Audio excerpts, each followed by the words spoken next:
cùng thạ chế bấy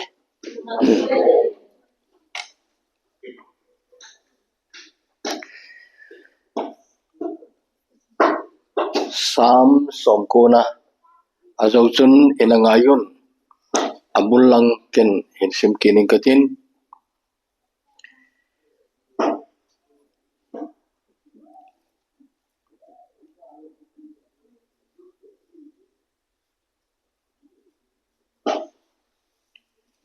Psalm number somkona chang khat to chang ni siming katin yole azoi ngai ma mau chu avene simkining kati pakai akhang khanga ka kisel naw mun nangma jing bo nahi jingi mul sang zo sikitun do masang leise lewa noi pompi na sim do masanga jong ton so ge ya nangma pathin nahi jingi chang som na pat kain khu kum som sagi be bo ahin adam thei ta jong kum som git bo ahing ji hi che in khu chom cha song jong hi to gim gen thena adimin hachi loyin kaleng mang ji tawi hi je chun chi na lung thim ka bok mowa kain khu niza kasim thena diwin nei hilon pathina thu theng bol chawa dingin phathei hebu pitaw hen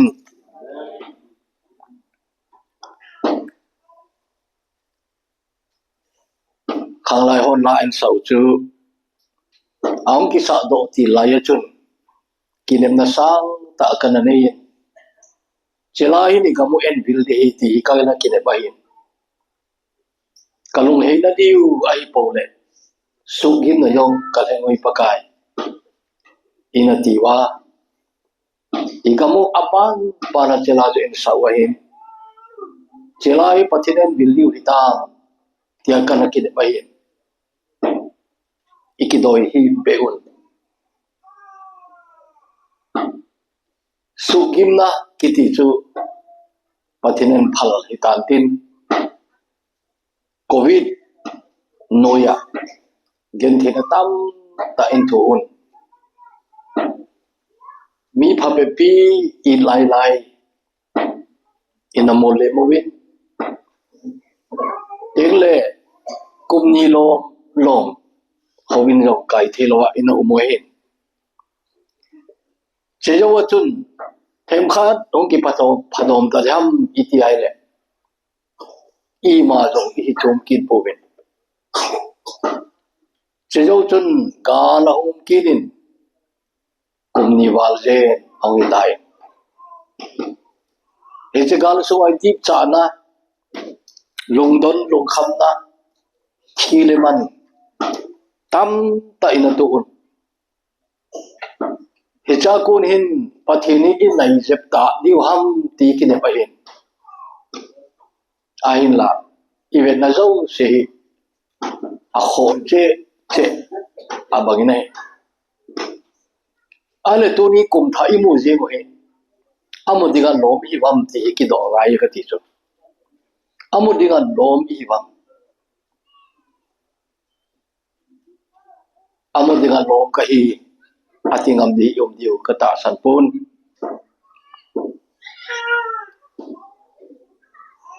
pathit ko ma ki pa tu sei keu hilobin thu pha choya kum chi sa ho to ki banglo ta pathin de ya hin khoi man diu hi ekipe na wele ti de umma ma jenge to jana midnight service in elaya pathin ekipe na ananei jong na umti ko ta sanin mitam pi hitabang phat chu pathina tha be ekipe na aman ji we hiya chun kum chi sa sanga aphajo aphar chi dong zia hagawa khang to ti oi mi bang phai wi nei ai wangin kum tha izat pathin pe yong le pathin do na abu mangjing jing ki tyo chu ape penin pathin le chunga go na ham ai lo le chunga thil se hun sa lo jong le ama dinga chu thil pha ki khol khom cho hi pui ti het aphai na che ho cho hin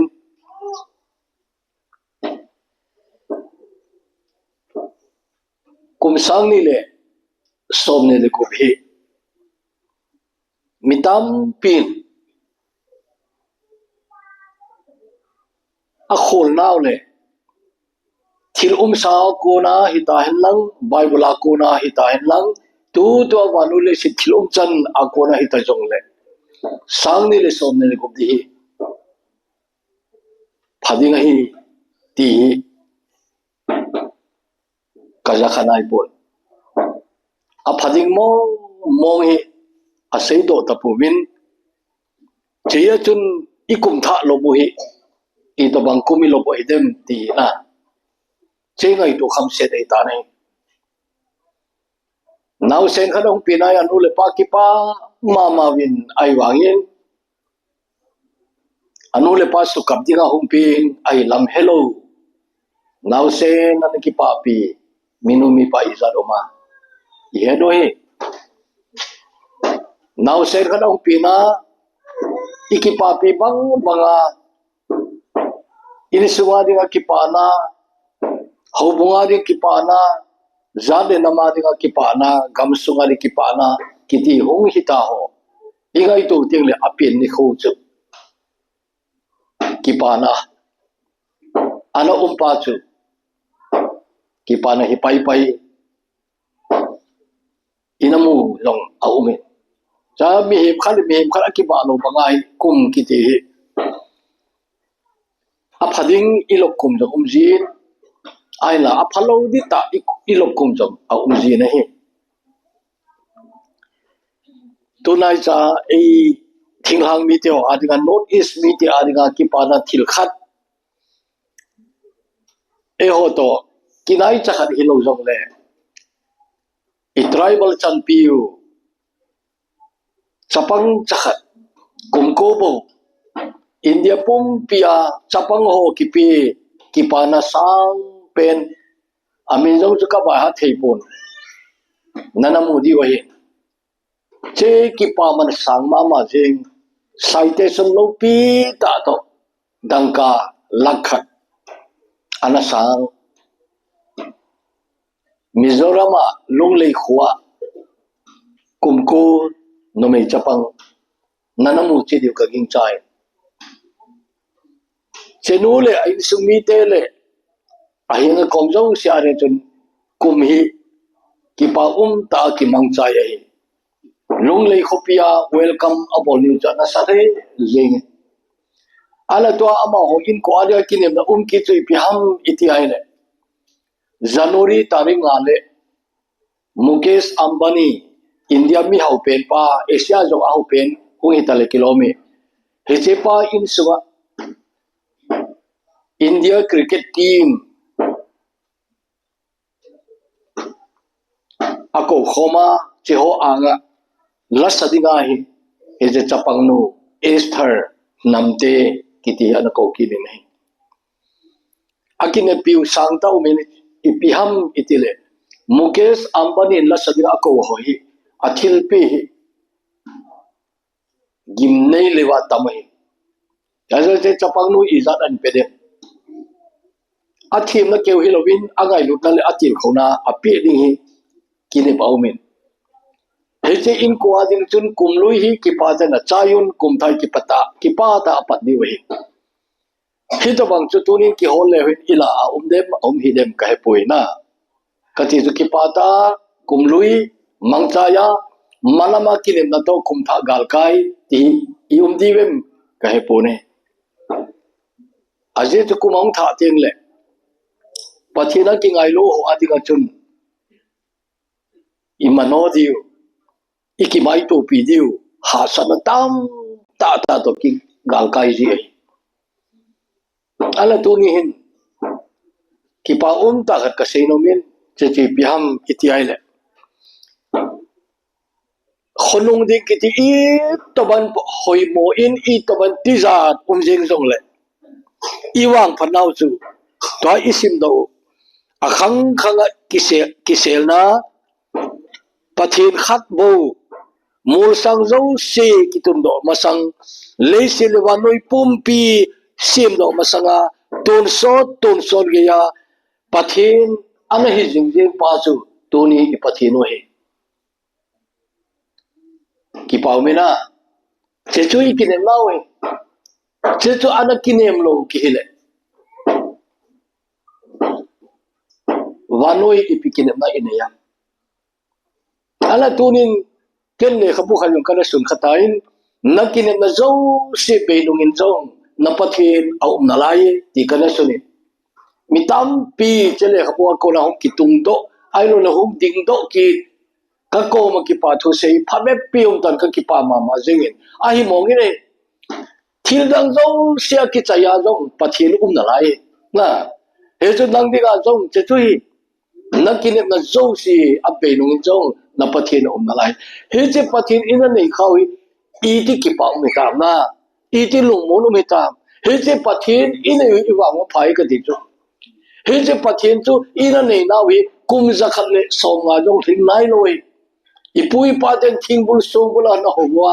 doi le kau thu ne na noi ken thi ta na mu wa hi ta jin ko na mang hi ai wangin i ka mo gospel hu lu ni tu ni gospel ina mu nau kum za hung wal ta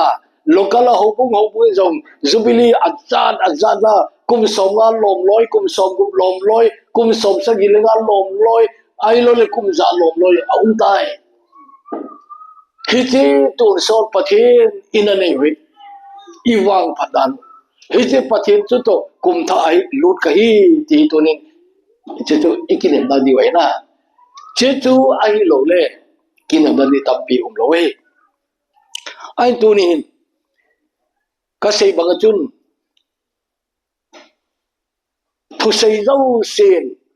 sang ni le som ni le ku phi a phadinga sei lo we we nai wanoya Vietnam zo si uploading tai aban ai ding ai apha ding ep jong le uploading ki sei pai gi zo he gam cheng uploading gi zo ti tunya masan ye dio kanumi nei tulai ta wanole se da thune ho abui piu ku thinta abui pi pen i pi ham mi pin hel jing jing no mi pin athu iza jing hilo ai wa tu la ya wa noi le se da vai hom alin ho tu la abui pi pen i pi ham itile galin thumna a lo na te ti pa na la oi japan gal iti teng le Second World War kiti cho hin cha chu ilawai ana ping ta hi yu mu jong le khaleni kale lo de ke ka ping hi lai na kharin japan gala koi te na pha ta amati wo he no ka pa gol hong na lai ka ti na japan gala ke ping nai sai lo kai ai chi japan gal ti pizza japan gal ti hu hami ti le ho ga ma japan te hu lu je cho history book le khabun chu japan gal ti na mu lo de Second World War na wanoi pumpi ki do na ani na chu ama sa lo chu sang kha ko som le lia pat som le gi chan ai cha jong chu amy pha pe phi pot po itiwam na pot po na pang manu chu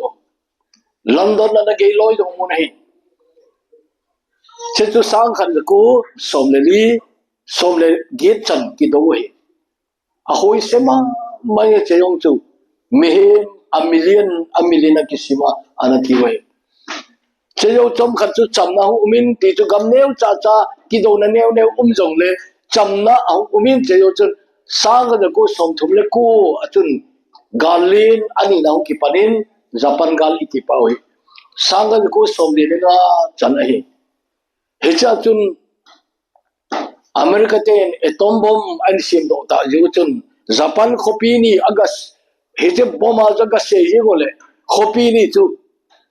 hen maluka vurwai su ai Hiroshima le Nagasaki Japan ke jongol lo hi bin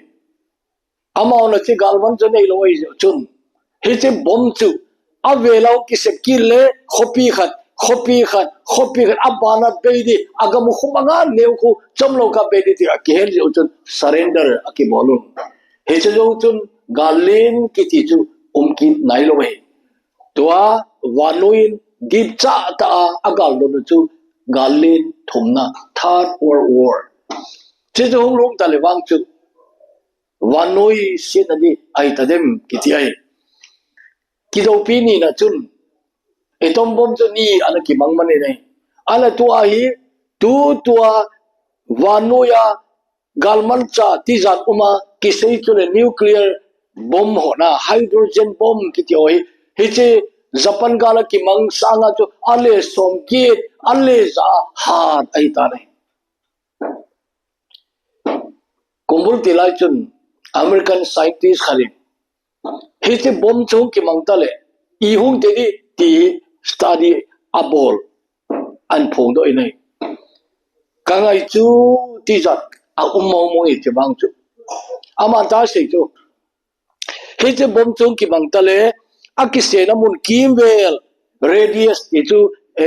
mel izanam kimwel chu na het manlo ka building zong thing zong sung zong mihem zong het khen chelo vut vai so de ti chu het man zong helom di vut vai so de hicha ape pena thi ho bana hung thi di te chule hicha hu chu tai apan tai na hung len che ni akul len che tin Pukri sunga sung chang na selu na ji akul khan hum khan na he ja akul hu len che na ja pam ang pha banga khu he che bom ki se na muna par chu akul na ahu chu ta chu hung len che na ja apha na chan jan nang na di lai na pha jong le na din puma chu na tui ha jeng de na ban ho tong han tin na bun ho lung han tin na ding la ya chu na lun mang di ngai ti che chui le awai long se ma thu ding ho he che jo chu le he je mun khana ki se thu bo hi jo ang ki se ngal le mun khan bep ti helo na ana ama se chu le mun khana ki se yong le au ni dan chu a se chu ai la hi je bom hi gam som le thum to bangin ane wei tai ane ma so chu le USA Russia France UK ti hona amin thangsa han sao Germany ti hona alin sa ho chu ai ba to ai anne mi no nei ta mi lo se na nei chi dai lo ai wa anne la ani chu North Korea na nei Pakistan nei India na nei India in zo India ti chu kem se pai ha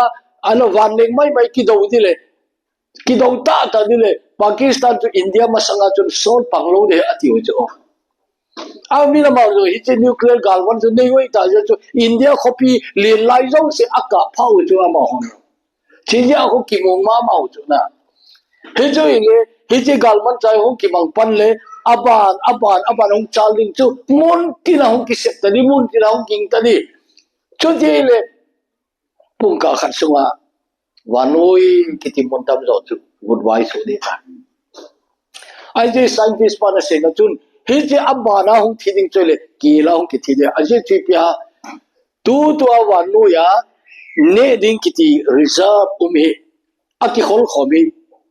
average ala khomi chu mun khana chu kum khana di nei na ta ai wanga abona ila khomale halibo ine di umai na ale halibo ne di chu ibola ine man hom itile agriculture tanglo chi la na low ki bolsing ai chu ne ding hasam lo aki bo ine ala mana se na chu hi je nuclear galvano ki manungai wanoi le sina agriculture ki ti chu totally choli ngai tai na lo ki bolta lo ni ahimsa lo se thita win tin atha ki ta lo ni se chu nuclear ki manunga wano umdi ta nai chebana mitam da thi ne an nei jong le thi ne chu dap saung thi ni ayu chia pa te la hi che bomong ki manunga hi che ahu hin le se pompi atum de ta ja chu hi che nisa asat na hi le chung ho hom ta lo le ja chu dap a ki thinga ki thi de ti na la ta phal bila ipija da ham itile ani sa umlo hi lo cho ai wa ga cha hi che aloi la ngai na niam cha chi ya hi dai le ga en saloi ja hi asat ne rong dau cho na hi lo ham sun chang lai to ki thuk ngap chai cho la na phal bilai bon jam isa le nisa le se chu nisa sat na ahu lun lo teng le koi ham him de na pon nei jau si ki si lo le chin lum na ki ti ta lo de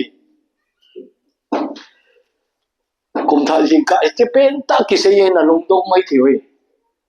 ai wanga ikum hi che chu anai ta de che jun tu ni ho bum pi te thil ka se no mu mai lungmon thei ta loi lungmon thei ta loi na bol lungmon bol phari ta lo he ep bol le pathil lu hai na kai nam ep ka bola tur son gam kalu dem ti hor na ngai to ta san na ki khol phare ka ti chu nang ho ki kholun pole ti hona nang ho ki kholun mi nei kholun ngai ta poi nang ki kholin na lungmon ai na lungmon ai na ti tunin naki ngai tu ngai gal thu che chui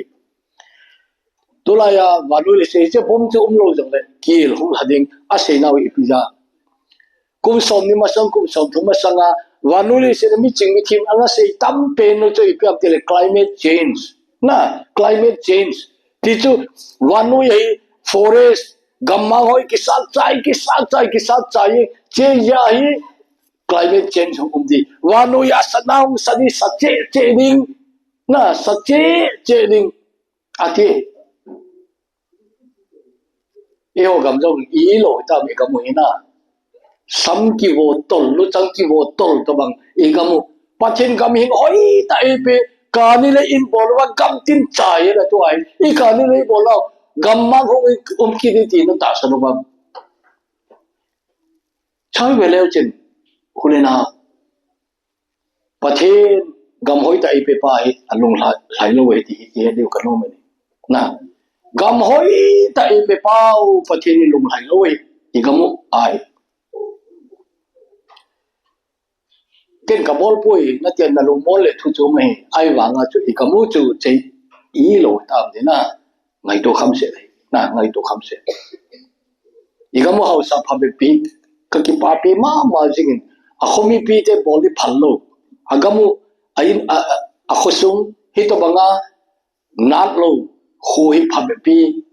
ken jong ka gamu ne ka ki pa pi the ba ma ne na ala che lang chu sei nom pen yo ai pun sei that nom jong au tapoi che ka sei mon wa ma mai tai na ala tu ni ka sei nom chi pra he ta ba chun wa no hi tu nong na mu sing la tv na ona ile ipi no mu a i tia toilet na kha lo wa toilet na toilet chu phan masala ya gam hingam to ai go zu talo golgam ti om to jani news na na modi ha iran te khopi tehran kiti a khopi hu anoi lang chim yeng lamne na chim hayna tile tui umlo agamu wa tui umlo to ai tui umlo mo che a chu he te million som le li chen na khopi khu to ai ada ha chu hoi gam ka ba so diam abuya bui na ma chu gal ja bui agamu na thei ta lo na a khopi na thei ta lo cho chu to I say climate change ti agona effect ding na effect ding wanoi pathin ap bang banga chu ikoi ta lo jo chu he choi ding che chu kum som thum ma sanga ana sei jing sao che chu I tile he che hi ikidal do thebe mi ki hoi do thebe aboi pi ai wanga wanoi ki thungai lo na khangai ta na ki thungai na ta lo apha ki se yo ki zui ta lo na apha izan ki se yo ki zui ta lo ki thu ngai lo na khang ya chu aga chu thu ngai lo ten anne di mai ta chu na le thu ngai lo chun thu ngai lo ga ine lo li pi ne ni aje tu ibai wala sei sa wala na poli le sei kula na tu ma chun na at de ti chu chang mai na tu ai le da dil na at na lo lo ni na chang na tu le kolbu na la lo ni na tu chu na mu de ti chu nang ma na tu chu aga nang na kilo de ti chu he zo wa noi i ma ba lo che chu ai mi te neo cha kha jong che chu i we alin jo gam lo che chu hi wa noi pum pe che chu hi a tu chu an ki a di ngai kai wa noi na i tu chu ki a de kai he zo wa noi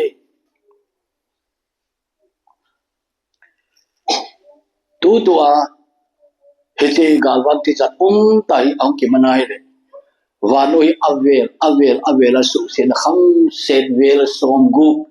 ki se se yo de tai ti chu ai wang in wai hom tem ha ta tu panala nuclear wang koi man lo di ti na ase yo koi man sim be ta lo di koi man lo di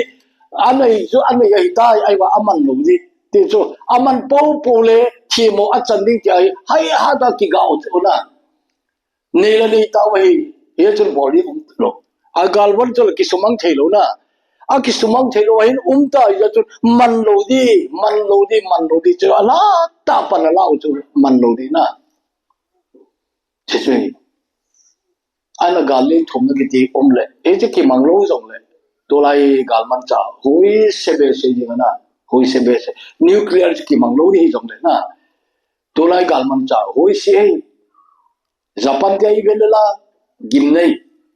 Russia ki la gim nei China la gim nei ma jeng na America la masanga pan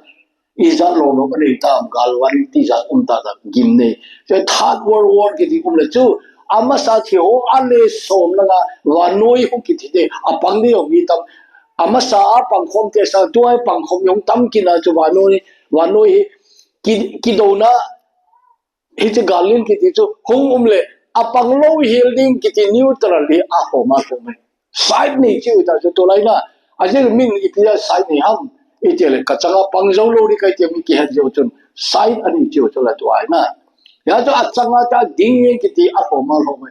chen chui le hi chi ki do na chu ki pan le wa noi pom pi hi je ta ja chu wa noi ti jo boi na ngen cha ta ni to na e ho ga mong thong lo ta jong le indirect ai thu di tam pi di ine di hong lu ta lo ne cái cái một việc là chuyện, lâu lâu xíu là hết tiền ta, na phải lấy lâu xí in một cái hôm trái ta, ami tam giao bao lâu theo khát ai đem cái bồi, ai vào na Japan cái này về rồi, ngol ấy sao vậy thì Japan cái đâu mà sao lại vậy chứ, na ngol na lo mo phải lấy lâu xí in một na suy ta na, cái ở Japan cái về mul đâu có cái tiếng cái tin phải rằng lâu xí lâu cái bao nhiêu, cha chú cái này không có pin đấy thì cho tôi ai họ pam la nga ko na hulu lo ri ka mo ine khop di lo pia na lo pare khat pare ni ne ho te na poi lo di cho na zu lo wa nang ne de na ki koi le nang na poi lo ai wa i ka mo atam zo poi ni sai tu i lai no ki chai le na pa chin ni bon ena lo si bi yan diu ki pu lo na ding lampi ana umit na chai hin mai mai cho che ai là tôi ai và nói lên xem cái đầu tiên là vang chu India riêng rồi ine wa tam rồi Andhra Pradesh Punjab cho ông kịp pan chu yan nói ibu hi amon e ho bui ne be se lo chu gehu ne chu ala gam cho rice chi na dinga hoi atam ja ho rice ha chi na chi nuwa he chi khu e ho gam phong thong chu ala gal hum le che ho gam chu gal na su si di gam hum ni tale agriculture ta lo ni chu na chala I gam hum lo di lo nó gala o po le chu indirect e on I thau ni ni ta thilman ha kala kal di sum ha che che ho chi ma pa noi che chu tua I lo kum hi ahong khadem ti to lai mi tam ta ti za da hi ala tu ni hin che bo chu se ku kai poi tu ni ki ne ma ho se di ka tai tu ni ki ne ma ho se di kai tai kum hi a se ding hi jong le nangin itina mandam nang khoda umai na ta wa nu ya cho nang in la control phai lo ken ka control phai lo cho ai wa nang hin kho nang la control thei cho nai thi mu he chu kum hi a sei lo sin a sei ga sei lo le ken kum pha ka su sa di ngai na kum pha ka su sa di ngai tin he da chu in command di da ni ngai to hi te kum tam na dam dem kum thom chan na dam dem koi ma he um pui na janila ka sei ta chula December tarikh thumni chum kum song anui mi kum zen thiu chula te se pi khat ana jaw khai azang mi ko pho chu kum song anui ni cha 45 47 42 70 na 24 27 27 mini he to ma chu thiu chu ni khat thua na report ki bol tu chani da mai patheni thangwa pum pumin pakai epidemic de na tu chan kadam hi jani ha sei tawe tu chan kadam hi pathini ei pati loi ei man nom na ei de naw au na lai nei na tu chan kadam hi pathini ei pati loi ti chu amuri ga lomong ka ya kamu hi ti koi mani sei ngam loi ke ka sei thei poi na ka sei ngam poi aje chi pyam ka he che nei ke pathini ei de chu ke yo ka lung poi na ka lung poi ha to tong a chu mi nei ke loi ai wa ka to ni bang ka tong zo pui ka ti na lai nei na ana ke yong ka hong ki ti kho na chu ka sei banga chu pa thi ei de na um na ai je chu ke o som sagi le sagi ha wala wal ka itan som sagi le ke kai na na ya na itan ai wa ke le ke ka hong ki chou do ki na to kum je ga jong le khabu thum kan su ki le tai a je pa thi ke ta le ai pe pa thi ka mu ma sanga ka ta le na itan pa thi kan mu pha na he che ta le chu pa thi na je kan man pha na le khabu pha kan sun ta na tu lai ja ka su chu tam ta yin na na mu di we tu lai cha ka su pen tre le ka le khabu ta ka le khabu su som thum na ai ta ne tele ka san mo ni chu izan na yin ka ta poi na mi khun ka san mo ni hi ka sei ta ki um chu kya chu mel yo ka mel chi ta hi ne pa thi lu se na ta me na Patinu sila taon pika sa itay. Ay wanga apatay ka kay kichaw tay kay po na na. As in to kay ni ko magkam kichaw do. So tu chan nadami patinin na palay po. Naman nom na umnalay ti alay. Pakay nay man nom na aw na nayle at hain kaong kipiti ay kaong kipal kini po so.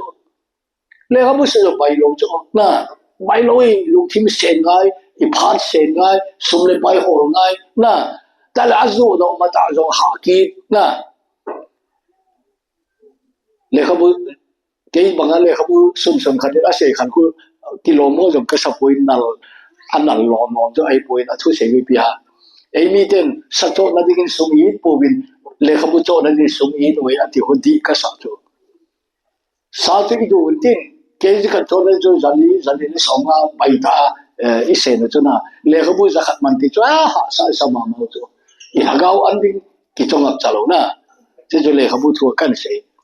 ala ka se no pen ka chole keido pathin talen ap bol the kha pe na pe je chu ka lo nu a ka in mun ka bol the na la je le kha su cho na je pathin tu chan ka dami ei bat la ai pon kasanga chapang yo cha ni kasanga ha jo cha tang da le si thong ta lo chu ni kum ma ma ka loi ni pathin na to la ka ki thupi kaloi ni ka in ma ma ni in pakai ko ina job san ta we aminen sei na mai ka te sei le na hello yo ke pon tin na pakai man cha mi ni ning kong chot ke san ani ni cha pang joi we he cha kan ki ngai te ka lung jo a he ni nai wa na khala ju kam ke chou doi o ke i bola pathi i dam sa na la ya he jun ka bol na ai di ka to na di ka sei na ka ti chu che nang lo che chu na ti ka no me ne nang bol thei ken ka bol thei poi ke bol thei na bol thei poi i bol thei ki bang lo cho na lo ham na i to thei ki bang lo i bol thei ki bang lo cho ke ong hi ne he che lo thu bo we ka bol thei lo ta ma ta mai na he ke bol thei lo cho nang na bol thei chu nang bol thei ken ka bol thei poi ke bol thei nang na bol thei poi he chu ei ma zon ti a ei ma to thei to pakai lo pi i to ni we ka ti ai na nang i pi na bol thei ya na khuna pathin i pi ko ya ama na to nei pathin man cha ni i pi na pi a na kam su mai mai hi the na talin khat khat pen no hi the ai lo le pathin nang khone sum le pai a ko yum mai the ipia na manam na ipina na manam ti ngai to ngai ale bible ave uti he je bible a kon kan khol le thil kha kam ngo dong che phaten ki me chu te mi khat adiga adam sod ham adam chom ham ti apoi mo pen ei pun adam kum chu ipi bola amanam ti apoi mo pen na how long you live ti apoi mo pen lo what you do with that life na nadam chom hi tai la nadam sod hi ta jong le hi chin nadam chan chan chu ipi na manam ti cho poi mo i bible adam chom ma mare ka gel chu abel ai aso pi pa na thai na tu ni jara abel kiti khonai manula abel thilpe kiti hona pathin angai lu na athilpe hu tu ni jara ki chona i manu ho thilgan email chi du chu i bible le chin old testament thilpe akipan chu abel thilpe akipan new testament asile kha thilpe akipan na chi chu ki mel chi ona tu ni lesson khat i bible hi thilpe akipan gel gel Old Testament Genesis apul tila abel thilpe pathin long haina au pan jong apenai aiwa upahin phata api ai pui chai jo pathin long hai loi kain ipi namai thim ke kui ham nang yo phata la bol le nang ayo ki saklo da mati holna cheta phata a bol pui chai jo abel akel muila ahoi aping masa api mi loi khalin kainin gan kisan apil o je tio hilo na ne lo pathin nge lo cho kain cho le gan chinga ipon lo bole chalun kaina got pathin nge cho alo masu cho lo masu phatan pe na a hoi lai lai pe le pathin lu hai tho tho ni cho abel thil pe lo hai ba cho kain thil pe lo hai ai wa aman a hoi be se lo khan api ji te an che jong le akaw lam na chẳng mai rồi là billboard à coi linh là họ bị ai khát em am lai lai mà đi coi ya hồi lai lai mà đi coi ya hồi lâu lai lai bắt đầu bị ai khát em ai chứ cái năng dùng phát ra nó bol lên năng thiên bị ông cái sáng này thì sao na phát ra bol bôi thì lên chứ chứ chỉ ở bên này thu phí cái sáng adam adam cho mày upa na thả cho na kêu nêu lai ya Bible knowledge question answer Bible an kijel cho cha tu ka he jing cho tol khat ma sapen koi ham akitil kain kitin tinna aile martel ma sapen koi ham til apel kiti cho martel ise je pia ata san thi bi ngam tin ai cho na ata san thi pi ho martel kiti cho he jo apel cho martel thing se lai athil bol phat au pan athei no mi a pathini na ma azo sage ti he na cho thang si ja tha cho na abel anti chom cha damin ai wa tu chani ki na mai na chom cha dame old testament mi dam so la ya adam chom pen pan hai noi na he chi ni wei enok na enok te pa cha hi khat adam so pen methusela khat adam chom pen methusela ni pi bola kum za ku som kum le ku adama athil pa bol na he mo mo cha pa chan wo ne ye ti bo ki sin khola chapa chanu ne ti jumi yo sen ne chol ka ti naw ne thi lo sen na ani chola enok e pia bola enok pathin to plon khop english ada chin enok walk with god pathin to ki wo cho enok na pathin to ki wo amo pa cha kumi methusela le kum zakul som gum le ko 969 na enok ai le kum zathum le som gum le nga ahe bailam na ta chu kum khana ni ra da khun gel le chena enok chu kum za thumle som gup le nga methusela chu 969 9 khu ile ko ile 6 heaven mel chela chinna 969 adam chu ale chete ni pa cha hi adam so pen pa chu tu lai khanga di hile tu lai khang to na te tu normal apaya bai digit khan khat pai le chin ke yim chu Adam sot pen pan zaku som gum le ko damin a last digit pai le chin kum som ko le gum dan to bang jo 9699 pai je na ne thi mai ka se dan chu he to bang chun inok choi le kum za thum le som kum le ka dam chu a last digit 5 chu pai le chen kum som thum le gu bo dam chu e la jo hin lai na adam solo jo som ko le gu to za adam son mo mo ta chu na ana mi pa ka ju kum som thum le gu bo wa hung thi ta le as apha lo cha a hung thi ya cha te lu sin ni da mi thi ga la chi lu si se ni jo na December 18 chun a tui thum ho project a program kana man chu YouTube ana beta line up aum da to chung gal ji a me thai tam ta umun to chung gal ja panei lo tam ta umun che chapang oi ve le apa te kum som thum som ni ki ka ngeng cha thi le kilome cha te ne wa neu thi ho lom no yo ka ve le ka ve zo pu ne a hong zong si ga mi thi a thiu kam a hi ding ka ding cha ne koi ma mi li a hul ling ka ding cha poi na pasalai lai da mi to san ke ko ya mi le ki thiu pha me mo mo kam chu beta he che inoki kum som thum le guma thi banga tu la e o khang de cho te to thei cho na za thum le som gum le nga email chi du chu toilet masanga nowa khanga toilet masanga ping zo si chu anadam so na chu toilet no ping ho dam so ta lo nowa te le toilet masanga ping ho je chen toilet no amao in ko bo nu dam ho hin amao chu dam so na lai amao nung genesis ang ki chaya exercise hong lu le chen mo si anom ta le ta to isim nau to mo si su chu mem dam ko ban su le kum som sa gi adam thei ta ho tu kum som gi ai bi ke adam thei ta la jo pathei pan sa de o te ka ki gai do adam thei la ki be se lo na lo dam ta ta to khol ki chi ta jing kai thon ne di an ne ma sang an ne di an ne zo an ne di lu ko na ne di na a za ga ka ki po jo ka lo po ve le chen hi chi pu ma ya wa le le hab na ti yu jo na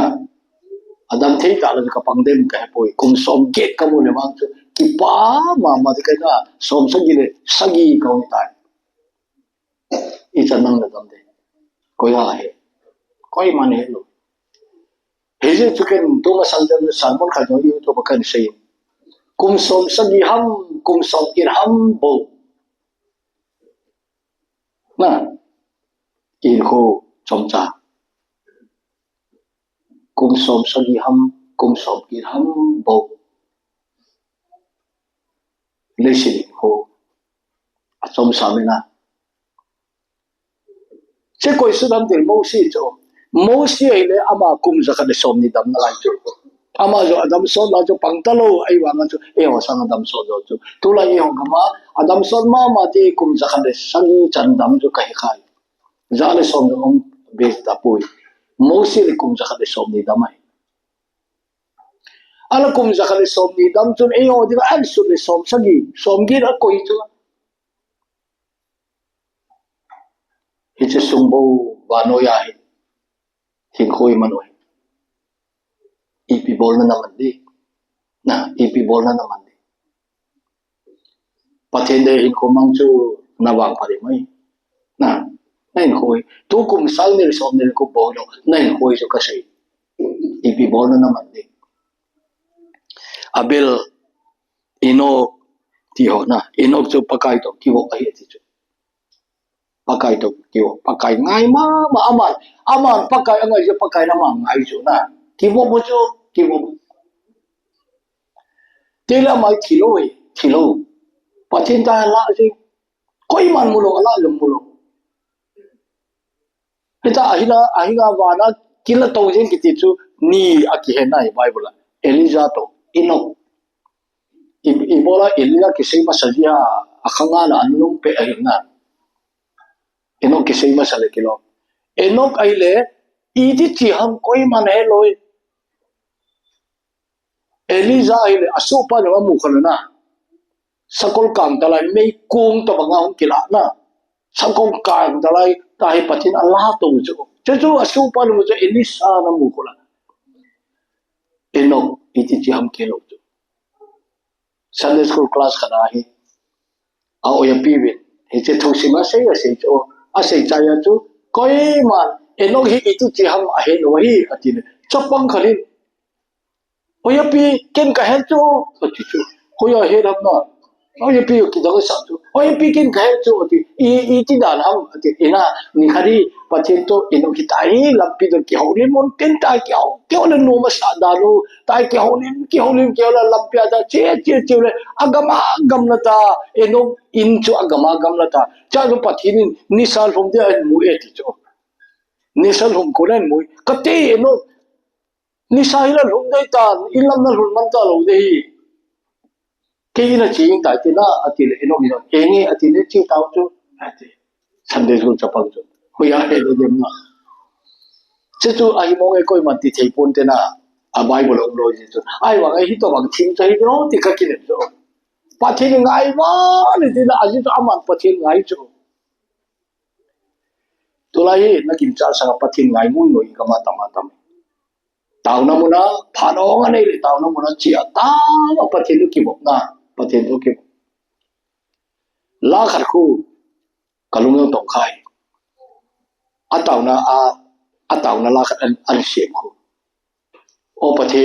tu ni na ko ma thum din ne ya hom kai poi nang to ki bok no ma hom kai ati chu tau na chu na hoi sa me min ha ga wa hi sang pi pe na ge da no tai na chela khu lam kalang te khun a dei ma ji ne lam kai ti na min cha sengen chau na ge no chu pathin ngai mo mi ta ma ta me khan bei district danga a district ngam sei da ta mel se ti mi pathin do sei ka chi chu ale run kim ni ai an ki ne jau ta howin kai di phan mo nga in maya no nga to bang zo bili so gi nga be hi be ta ma wa ki tung lem ro chai kala sim nai tai zo kham khadong yin ten ta hen bet koi nge mu ye zo kham khad tai koi thi men bet chu di dan ke lo chu iki cha je be se lo yong la no lo zo ta koi nai en ti zo koi nai e ti ten lo chu kamin ka se chu ke kamin se chu hin ho ho mo hon speaker e ko ila nang ho program na he no kham ka ti ep program ma ma ti jo a ho te program ni lu chu zo kham ma le tin na a ho te ni pe bo ko yo he lo ale ai le ho ya cheng na hi pe ti chu lam ka cheng ka hi ka ti lam ka pathin na se ji am pe ti chu ka se nge hi ni ko nei ko la ka ti a phai lam ka chu na se tak nang ho Sodom le Gomorrah ke ho ka phat nau chu ati ka phat nau chu ti pa yo ding yong ding chang thei lo khare ke ho ka phat nau e ti chu nang ho chora chan pu te Sodom le Gomorrah e ti chu he district dang on ei koi da no chu chu ne hi da ne na ka ti che so aji ga jo ma ka don bun na Halloween ai wa ga in da le ka bol chu mitam tain lam kalang churchan pulang hi ibeteng le asing cha imun ai wa hun na hol na mu di ka ti na hol na mu di ucha pastor pangjong umai ucha missionary che jong umai teng le missionary som wa thei family jong umai na teng le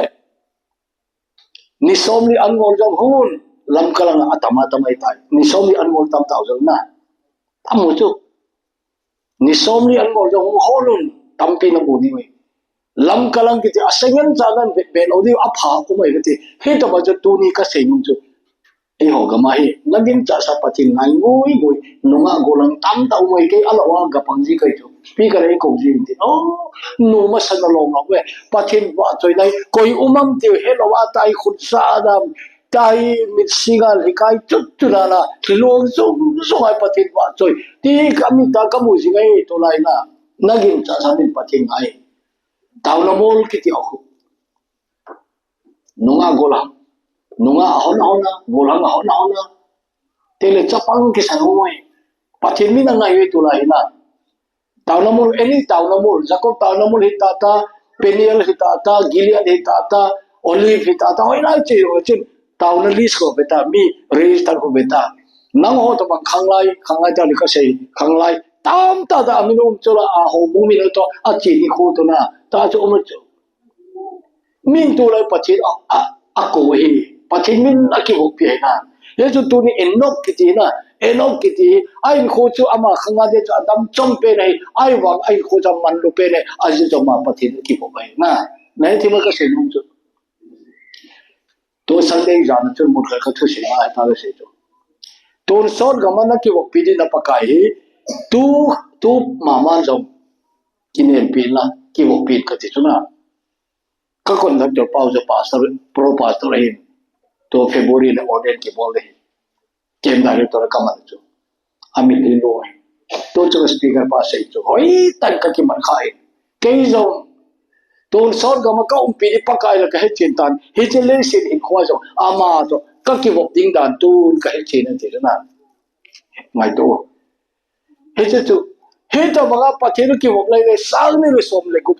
ni le gup chu wa noi si la epc la gam tin se yo nang le la pathin ki ka chu adet ala phajing ka ti chu ne thi me ka se lu chu kum tha ji ka ti kalwala poimo ka he lo ya ka se Thopi yung nata ay mga chu hindi po mo ka sa chu na patendo nidang samsang patendo ka ki mo kum di ti wala na tu ni patendo ko ki pe ka te chu azoli tao khom di paka to kum nang to ki mo kum ka sim no me nang to ki mo tam ding na ka phat om ka nei na nang ka pi de phajo se tao the po na to de me na ine ki ho la ngai school kai ngaiที่นี่สิละไงไอ้ว่าพันอ้อมกันเองบริปากายนั่งตะเกียบดีที่ประเทศก็มาเป็นโอเลวเห็นดำไลนี่ซิมดานกิทีมสุดที่จะอีไม่โหลดห้ามกระเทียอาศัยลังเห็นเสียตังกระเทียเห็นโคหิสาวเห็นลังจมเลยอีที่นำนำที่ปากายอาณาปอยโมเป็นเห็นโคที่ประเทศปีเห็นที่อาจจะมาปีอยู่เลยอามาทูnang thu hilo asawa pil ama thu nang thu hilo na nang thu hilo ke bible ka se lai bd ka sim lai ai golang lai ta pathina ri ki manghom ke mi thum hin ei zong wan tin ama ho bang bang ka hinop dan khanglai hi so na pathina ri ki man lum ke ri ka no bin tin koi ham chaw chei ti le red indian hola pathin tho se na ki pi David Brainerd ne di jong PC lo ane sema ma ni te le ki na di si lo chang pola na phula chang phuli ti wa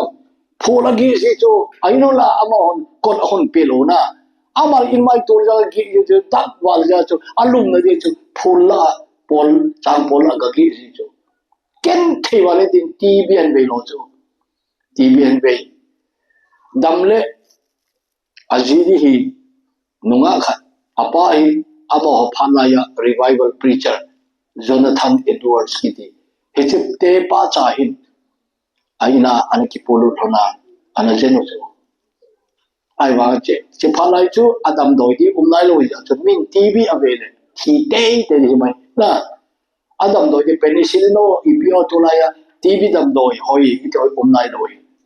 Chairman tv avele thi te ta David Brainerd kum som le kum ko bo hin athitani hesi tamle apu pading chun David Brainerd hin khoi alung chang tong khawal tin a khom suwa a chan ho a kola pathin akinai da no pathin angai da no chu alla mel chi tengle David Brainerd in a diary bunga na pathino ki ka tam da na sucho diary book su da ne lo so ke diary book ka su ne cheni ho ipika bolam ti book ka su na ama ma jo cheni kon pathin tai ki hopi cheni pathin jo chi ka chin be tam su ko pathin a cheni hin tin ka ki pe a ti wa su ko apu pa nan jo khoma le khabor su jo ale chile khabu chu Oxford University Library ka gi ta ale chi library a chun le kha the to ba la sei Henry Martin ki ti pa na sim do inte ale sima pa chu akin na lo se pathina surrender na bola missionary ho ki pe do cho missionary challenge na khadai hong ki pe do ta chu India ka mo kola India ka mo nga Hyderabad a hong pai sai mi le hathi mai ja chu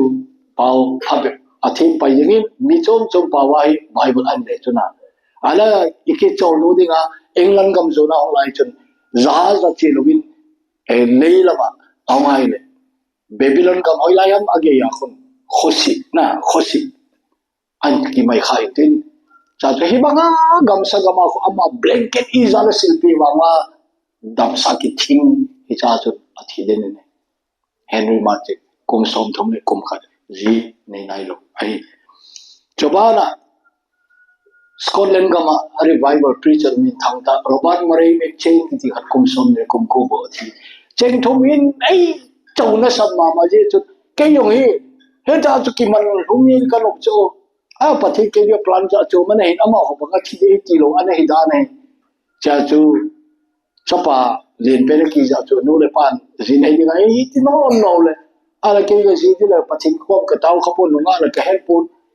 nei yong ka ko oi na ka nei te te ji ga ne na phana sa sa na ana hol mai taw nan ka ti pathi no sin na to kai nei pi ana se wa ho i the ya to ti chen ke na patin pha sa le khobe December le kum som nga thing kai ta bi kan che na o ken ite golan lai thi ho kana o cha tum tu nen patin ke ya ne hi chan ai man no mai ha na ke ni patin plan ja chom be anei cho tai lam e ki hai te na ho to ki te ka ni le to ka se ho golang thomo chu 100 meter race a hai to banga ka gem chu hai song pai na ke ka le marathon a hai na na ka ki ja ta chu na marathon ni te te le chu a han pe no zo pung ka ni le mi som ni be hai ho la 100 meters race minute is ana hom cha khana hai so ho na tai na ngo na he ding pathin man cha chapang cha cha thi tam da dai na chapang cha cha thi cho chu 100 meters race 500 meters 1000 ti obo chu so ta ke ho to banga pathin aman chu au me ke sang gam che ga so jo aman chu pathina man chu koi ha John Wesley ti ho so ta ana mana Billy Graham kum som ko le ko dam pula na so ta man chu ate sin ta ki mang ta pui thu se yo ta lo ai wa nga a thu se a chai chana chu a kum ke sang ta ju tai na kasino de pa nadam chomdi nadam so de nang thu ai pui ai wa I ti ka man dam de nang thu ai nên thì moi chứ cái mình nói na kadam so ding kadam chom ding kei thu ai poi ai wa ga I ti kaman ding ti chu kei khuna umai ti ki kai to na chứ tu nin hoi ten ki mel chilen ti kanome ya chun poni pe sai ke ya din hin hi Christ a hin thi ipia ai bawa thi hampan na tiam na English for me to live is Christ, to die gain. Athola. Kaya again hin hi Krista hi thi hi hampan lai. Na chechu sei thenin ki go tin. Ita chu nai ko na man le. Sang ni som ni le ko phi. Min kum phadi ti hanam kum se ti ti ne nang do ke sai khai loi. Nang nai le iti hin ko na mana. Na chechu. Pathini bon chau din pathe hibu pitawen tau ti ni bono na khat be tau khomote I tau na wa alter ko long hi poi o kan ko chelanga hum ka ti loi na namon mo la ki pe do na pakai ko ma pakai kumi aphat asidi koi ma ka he pobe wa no ya wa tu asidi bo ki se ai gal jong de ki jong de na jong de sa da na lai de I to bang kumai de ka he poi ai wa ngin ken ke adinga kum pha ka ki sem dingai na ye chen kum dang sang lang ka kinai zo kum dang sang lang adi ki pe zo na thu jong kum dang sang na le ho bu thing tap ta simin ka tin taw la ka phan sam yo mang ka tin ti ona ki chapang bola na ki te dim ka ti hin oi a ka sei pen se gel do na kum hi sele phale ke ho a umai poi ai wa ke to pa thi ki ka chu ke ki pe nai na le pa kai kum dang sang na ka kinai zo kal song kanomin kum dang sang na nga de kai khoi man kanomin kani ka nga zo na le ga wa atam zo ka penomin ai rồi nang lu au mo me cho ken ka sei se na body no na padain minin khat ki ngai tu ten ep ka sei den pakai ko ten ngai yu to ai pathin ko ma itau riu khum khana ken ka man de na jon padain ngai to nang ep pathin ko ma ki pede pakai nidang sanga nang to kinai cha nang to ki ko kanome telechun pakai to na kinai pore rakchar ki cha de ta poi thiri o ki cha de ta poi na aji je pia nang akiko sa nei ta je kiko sa dingin to ni pathinin